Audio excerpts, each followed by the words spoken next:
Do you have a tendency to think about other people before thinking of yourself? And when you are thinking about yourself, you think that if you say no to someone or do something for yourself, that it's selfish? Well, you're not alone. I have a client that has a similar story where she's learned to people please and to sometimes maybe even do things out of wanting to do it for another person, even if she has nothing left in her tank.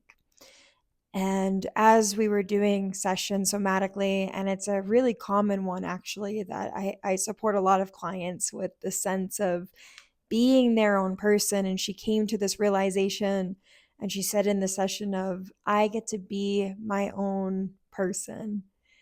And I know that's such a simple statement, and it's maybe for some that's not going through it or is like, yeah, duh.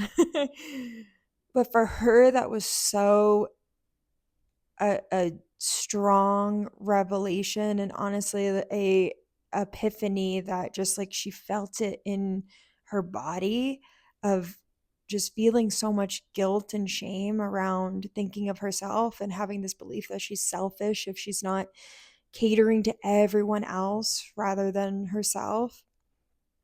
And it's a really important distinction to know that, oh, I I'm I don't have to mesh. I get to be my own person. I get to have my own thoughts. I get to say no when there's nothing in the tank.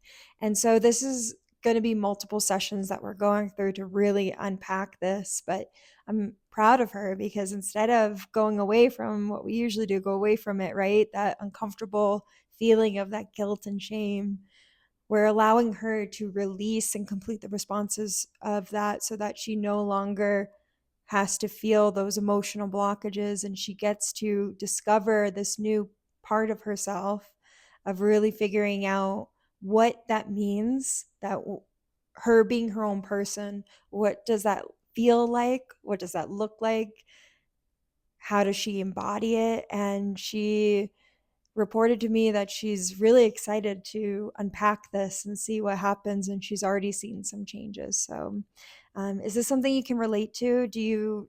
Are you a person that might people please or be a perfectionist? And I'm curious to know and hear.